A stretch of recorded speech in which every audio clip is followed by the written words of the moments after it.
Yeah, so I'm Bailey Short. I'm a Louisiana resident, also known as Bayou Fabio by some.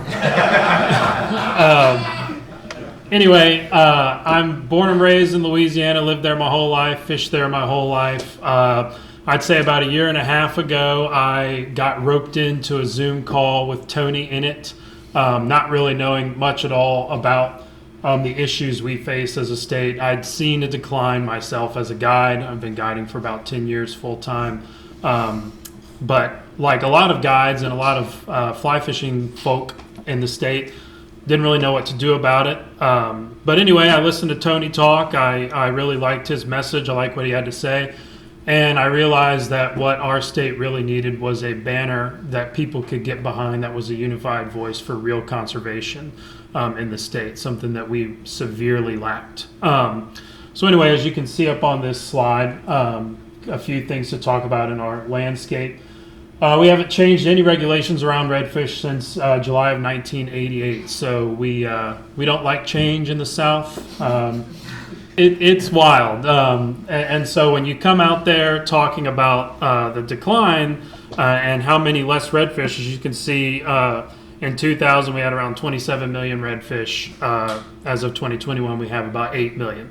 It's been a significant decrease in the amount of redfish. I've spoke to some of you guys here, met some of you guys for the first time, and know some of y'all have come down and fished in my waters, are with me personally.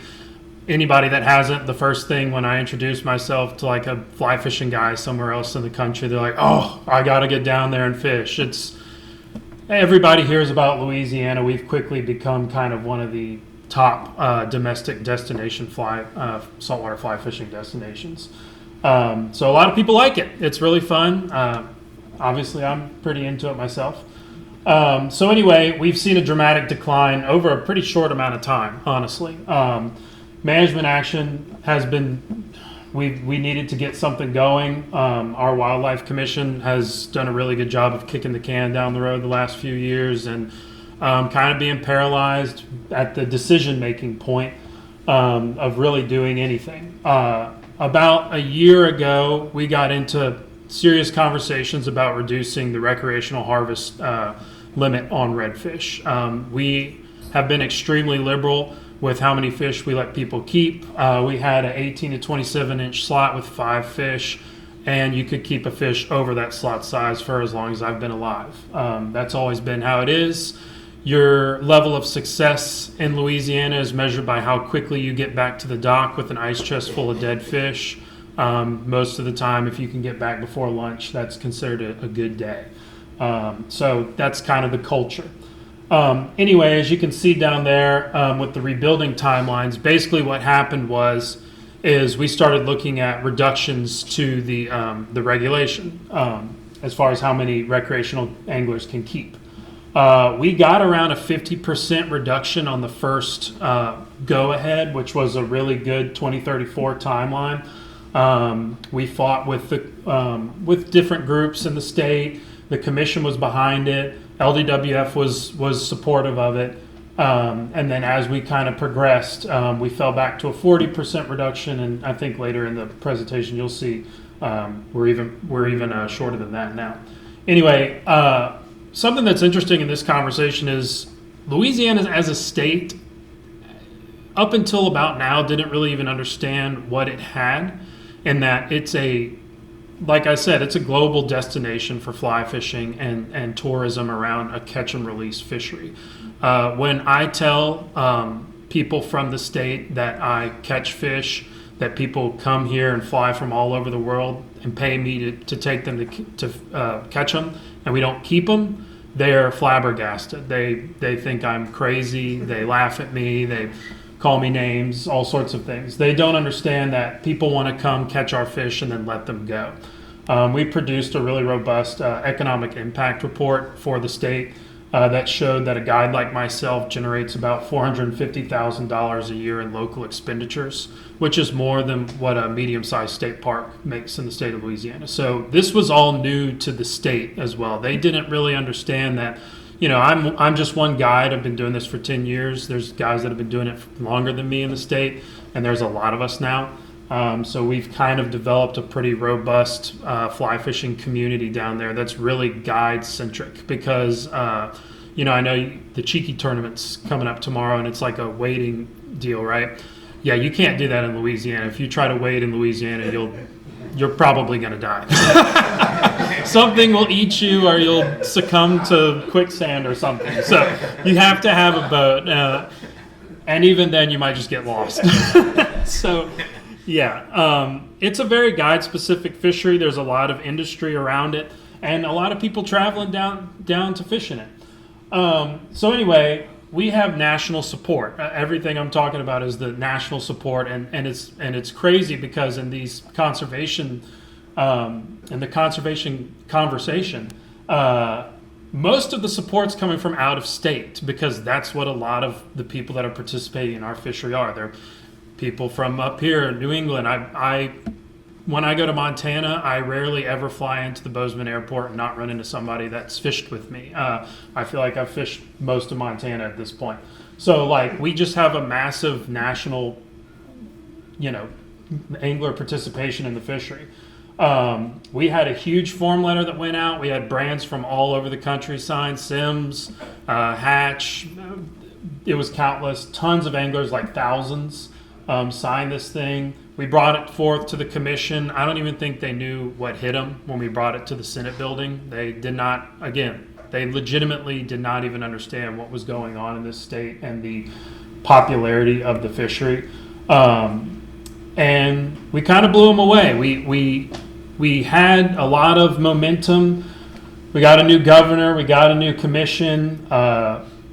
We also have a menhaden fishery in the state, which I know on the East Coast you guys know all about. That's basically like the Wild West as well down there. It's just like you see on the slide, big donations, a lot of money gets thrown around. They basically get to do whatever they want. And they just come down here and keep all of our fish, kill all of our fish. But anyway, long story short of it, we got to the finish line on a 40-ish% reduction. The new commission, the new governor, and some other things happened kind of behind the scenes. It got really political. We got pushed down to like a 35%, which is legitimately the bare minimum. And I know a lot of you guys in the striper landscape understand what doing the bare minimum does. It doesn't really do much. And so that's where we're at right now, is trying to educate local anglers in Louisiana about how if you keep doing these half measures, we're just going to be kind of in the mud for eternity. And it's an uphill battle. There's a lot of education that needs to take place. There's a lot of advocacy that has to take place. I know Tony can attest. I'm on the phone with him or somebody about this stuff pretty much every day after guiding, talking about it, trying to get the word out and spreading awareness. Right now, in the conversation, we are collecting data for LDWF with Louisiana's app Got One. We've started supplementing their stock assessment data with fish we catch, which is actually, it's just really cool to see, Louisiana's kind of, with what you were presenting, like as guides, we're contributing to science with just, passively almost. And it's a pretty cool partnership.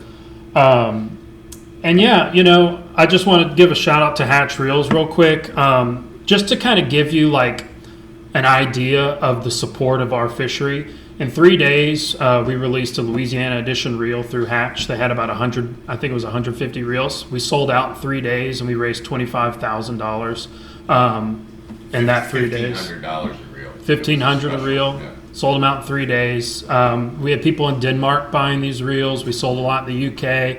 Obviously in the States we sold a ton.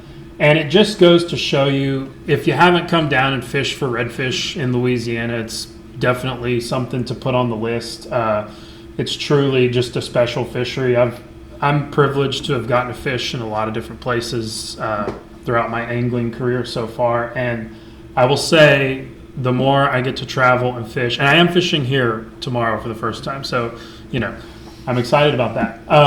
But the more I get to travel, the more I realize how lucky I am to be born in such a cool fishery And ASGA has really stepped up big to help unify the guide community down there, and also just the conservation community.